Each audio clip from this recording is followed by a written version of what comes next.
Dear, in this video I am going to discuss Ohm's law. Ohm's law given by the German physics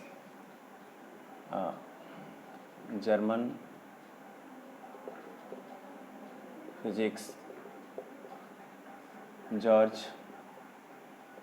Simon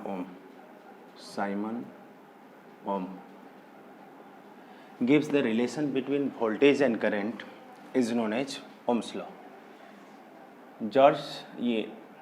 German physics George Simon Ohm in 1826 में ये relation establish किया था.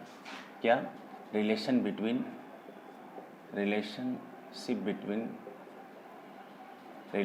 Between potential difference and electric current. Relationship between potential difference and electric current across the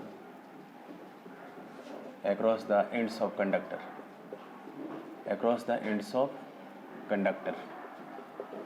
ठीक है. German physics George Simon Ohm in 1826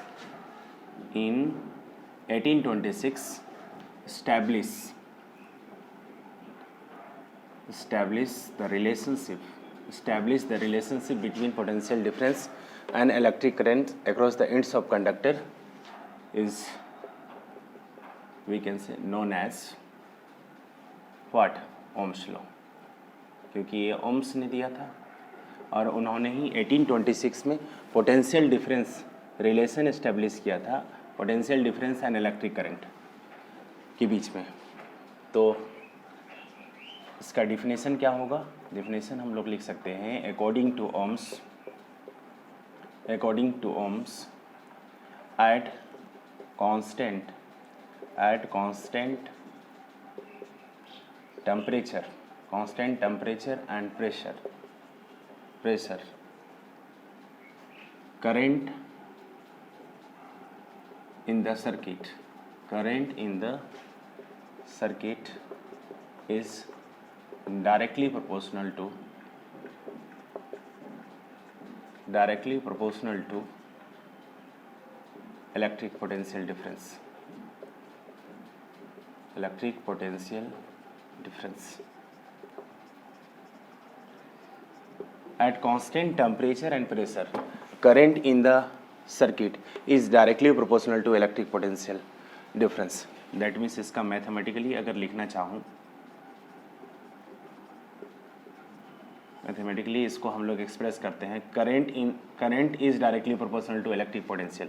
means we can say I is directly proportional to V, या हम लोग ऐसे भी बोल सकते हैं V is directly proportional to I. ठीक है, ये इसका मैथमेटिकल एक्सप्रेशन है. जब भी प्रोपोर्शनलिटी हटाएंगे तो यहाँ पे एक कांस्टेंट ऐड होगा और that constant is known as, constant को रिप्रेजेंट करते हैं R से, और इस R को हम लोग बोलते हैं resistance. V equal to Ri, where R is called constant of proportionality known as resistance of the conductor. और R इक्वल टू, अगर हम यहाँ पे बताना चाहूँ तो R कितना होगा, वो कांस्टेंट कितना होगा, तो R इक्वल टू V/I. ये R equal to V/I, ratio of what? Voltage to the current. ये कांस्टेंट रेसिस्टेंस जो है क्या होगा? It is defined as the voltage to the current. ये इसका मैथमेटिकल एक्सप्रेशन है. ठीक है, फिर से एक बार ओम्स लॉ समझते हैं. German physics George Simon Ohm gives the relation established the relation in 1826 between potential difference and electric current across the ends of conductor is known as Ohm's law. तो ये इसका प्रॉपर डिफिनेशन है. At constant temperature. Why constant temperature? Because this constant depends on this temperature. If you at different temperature different value of resistance and current depends. अगर यहाँ से मैं अगर बात करूँ कि I इक्वल टू क्या होगा, तो I इक्वल टू V/R. तो करंट, यहाँ से करंट का रिलेशन मिल रहा है. Current depends on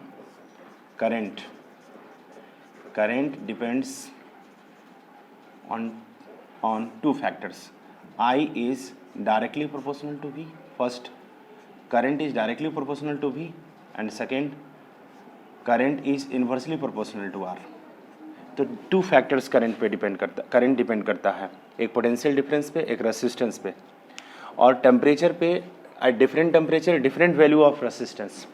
so current vary करेगा डिफरेंट टेम्परेचर पे. So Ohm's law applicable only at constant temperature and pressure. ठीक है, तो at constant temperature and pressure current in the circuit is directly proportional to electric potential difference. Means हम लोग बोल सकते हैं कि ये Ohm's law applicable only when at constant temperature and pressure, then current in the circuit is directly proportional to potential difference. ठीक है, अगर इसका वी आई ग्राफ ड्रॉ करना चाहते हैं, वी आई ग्राफ, तो वी आई ग्राफ में देखिए ये एक्स एक्सिस है और ये वाई एक्सिस, और यहाँ पे अगर मैं इस एक्सिस पे करंट को रिप्रेजेंट कर रहा हूँ और इस पे पोटेंशियल डिफरेंस को रिप्रेजेंट कर रहे हैं, तो वी आई ग्राफ में ये जो होगा ये कांस्टेंट होगा. This constant is known as resistance. ये कांस्टेंट है, ये क्या है, रेसिस्टेंस रिप्रेजेंट करेगा और ये कांस्टेंट होगा. ठीक है, रेसिस्टेंस को किससे डिनोट करते हैं, आर से. तो यहाँ पे एक एंगल बना रहा है विथ दिस एक्सिस. एंगल हम बोल सकते हैं ये थीटा एंगल बना रहा है. अगर ये पार्टिकुलर पॉइंट पे यहाँ पे अगर ये करंट होगा और ये पोटेंशियल हो रहा है, तो ये जो थीटा रिप्रेजेंट करेगा हम बोल सकते हैं कि ये स्लोप रिप्रेजेंट कर रहा है. तो अगर इसको ये O है और ये A है, ये B है, तो हम लोग बोल सकते हैं कि अगर रेसिस्टेंस पॉइंट करना होगा एट दिस पॉइंट, तो हम लोग बोल सकते हैं कि रेसिस्टेंस इक्वल टू रेसिस्टेंस, अगर वी आई ग्राफ से रेसिस्टेंस फाइंड करना हो तो बोल सकते हैं resistance equal to slope of V I graph, slope of V I graph. और स्लोप हम लोग जानते हैं कि स्लोप कैसे निकालते हैं. अगर आर इक्वल टू क्या होता है, R equal to V by I, तो ये थीटा है, ये पी हो जाएगा और ये बी. तो देखिए भी, ये भी हो जाएगा और ये आई हो जाएगा, तो भी बाई आई, और ये ऐसे यहाँ पे पी बाई बी हो रहा है. तो स्लोप इक्वल टू हम लोग बोल सकते हैं टेन थीटा, क्योंकि टेन थीटा इक्वल टू होता है पी बाई बी, और पी यहाँ पे क्या है, वी के बराबर. अगर ये यहाँ से यहाँ भी है तो ये भी हो गया और ये आई हो जाएगा, तो ये भी बाई आई, तो ये आर हो जाएगा. यहाँ से हम लोग बोल सकते हैं कि रेसिस्टेंस, ये ध्यान सकते हैं कि वी आई ग्राफ में रेसिस्टेंस जो होता है R equal to tan theta के बराबर होता है.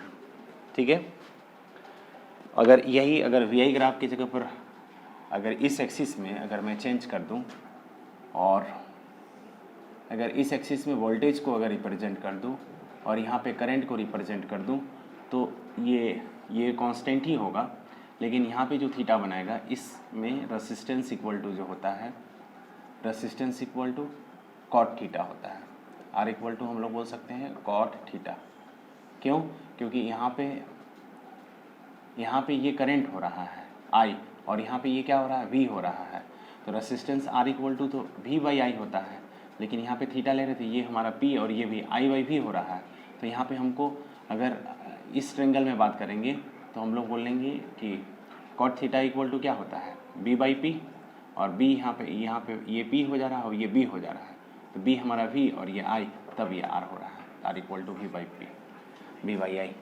तो सिंपली याद रखने के लिए आप बोल सकते हैं कि वी आई अगर वी वाई एक्सिस में है और आई एक्स एक्सिस में है तो R equal to tan theta. अगर वाई एक्सिस में है और भी अगर एक्स एक्सिस में है तो रेसिस्टेंस आर यहाँ क्या है, resistance equal to cot theta, और cot equal to B by P होता है. और पता है कि यहाँ थीटा के सामने पी होता है और ये बेस हो जाता है.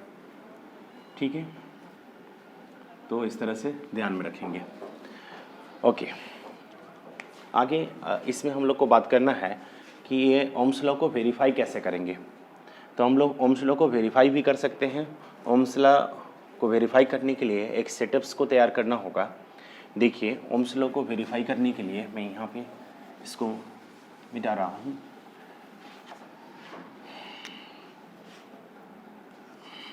देखिए verification of Ohm's law. How can you verify Ohm's law? इसके लिए क्या करना होगा, कुछ मटेरियल रिक्वायर्ड है, मटेरियल रिक्वायर्ड। सबसे पहले तो एक लाइन में लिख सकते हैं कि वेरिफिकेशन ऑफ ओम्स लॉ, तो कहेंगे कि Ohm's law can be verified by voltmeter ammeter method. ये वोल्ट मीटर एमीटर मेथड क्या है, इसको हम लोग बता रहे हैं। सबसे पहले मटेरियल क्या रिक्वायर्ड होगा, मटेरियल रिक्वायर्ड, या हम लोग मटेरियल नहीं बोलेंगे, इसको अपरेटस बोलेंगे, अपरेटस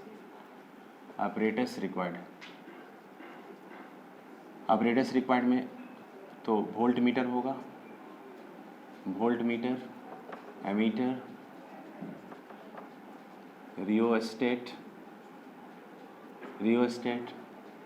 की सेल चाहिए, कनेक्टिंग वायर, ये देखिए। और ये सारे ऑपरेटर्स को एक प्रॉपर ऑर्डर में डिवाइस के अकॉर्डिंग क्या करेंगे, कनेक्ट करेंगे with the help of connecting wire. जैसे देखिए मैंने यहाँ पे एक सेल लिया जो कि एनर्जी प्रोवाइड करेगा, और यहाँ पे हमने एक एमीटर लगा दिया। एमीटर मेजर करता है करंट, और ये हमेशा सीरीज में कनेक्ट होता है। और यहाँ पे एक कंडक्टर है जिसका रेसिस्टेंस R है, कंडक्टर, और इस कंडक्टर के अक्रॉस हमने एक वोल्ट मीटर हमेशा पैरेलल में कनेक्ट करते हैं। ये क्या होगा, वोल्ट मीटर हमेशा रेसिस्टेंस के पैरेलल में होता है, ओके। और यहाँ पे हमने एक रियोस्टेट लगाया। रियोस्टेट इसलिए लगाया क्योंकि वोल्टेज को इंक्रीज और डिक्रीज कर सकते हैं विदाउट चेंज ऑफ सोर्स, ठीक है। और यहाँ पे मैंने एक की लगाया, की, ठीक है, करंट इधर से फ्लो होगा, ठीक है। ये रियोस्टेट है, ये वोल्ट मीटर, और ये कंडक्टर है AB जिसका हमको जिसका रेसिस्टेंस R है। और ये कांस्टेंट टेम्परेचर पे ये R कांस्टेंट होता है, V is directly proportional to I, and V equal to RI है। तो देखिए अब यहाँ पे हम लोग क्या करेंगे, जैसे ही यहाँ पे क्लोज अगर की करते हैं तो डिफरेंट पॉइंट ऑफ रियोस्टेट पे हम लोग देखेंगे कि क्या आ रहा है। तो इसके लिए हम लोग एक टेबल बना लेंगे, सीरियल नंबर, वोल्टेज, करंट, और यहाँ पे रेसिस्टेंस। ये एक प्रैक्टिकल फॉर्म है, आप इसको लैब में भी मेजर कर सकते हैं। सबसे पहले मैंने वोल्टेज अगर 0 लिया तो करंट भी 0, रेसिस्टेंस भी 0। नेक्स्ट हमने वोल्टेज को अगर हमने 2 लिया और करंट 1 आया तो हमारा रेसिस्टेंस 2 ओम आया। ये जैसे ही की को क्लोज किया और रियोस्टेट को ऐसा सेट किया कि वोल्ट मीटर में हमारा वोल्टेज कितना दे रहा है, 2 वोल्ट, और एमीटर में करंट 1 एम्पियर, क्योंकि वोल्टेज को वोल्ट मीटर क्या होता है, वोल्ट मीटर वोल्टेज को मेजर करता है, वोल्टेज का यूनिट क्या होता है, V होता है, और एमीटर का यूनिट ये एमीटर करंट मेजर करता है और करंट को एम्पियर में होता है, तो ये 1 एम्पियर। वोल्टेज तो V में ही मेजर करते हैं, करंट को A में मेजर करते हैं, और रेसिस्टेंस को ओम में मेजर करते हैं, ठीक है। रेसिस्टेंस का यूनिट ओम है, ओम का इस टाइप में सिंबल होता है। इसी तरह से हम और आगे जाएंगे। अगर मैं नेक्स्ट किया 4 वोल्ट आया, नेक्स्ट हमने रियोस्टेट को चेंज किया, शिफ्ट किया, और यहाँ पे हमने देखा कि वोल्टेज 4 वोल्ट आया और रेसिस्टेंस क्या आया, सॉरी करंट आया 2। तो हम इसको R इक्वल टू क्या फार्मूला था, V/I, तो इसको डिवाइड करेंगे तो फिर से 2 आ गया। तो हम इस टाइप में हम आगे बढ़ते जाएंगे और देखेंगे कि हर केस में हमारा क्या आ रहा है, रेसिस्टेंस कांस्टेंट आ रहा है, और इसका जब ग्राफ होगा तो इस तरह से V और I ऐसे करेंगे तो ये कांस्टेंट बढ़ते जाएगा, ठीक है। तो ये इस वे में हम लोग ओम्स लॉ को वेरीफाई कर सकते हैं, ठीक है, ओके। ये ओम्स लॉ था, इसको आप लोग नोट डाउन कर लीजिए।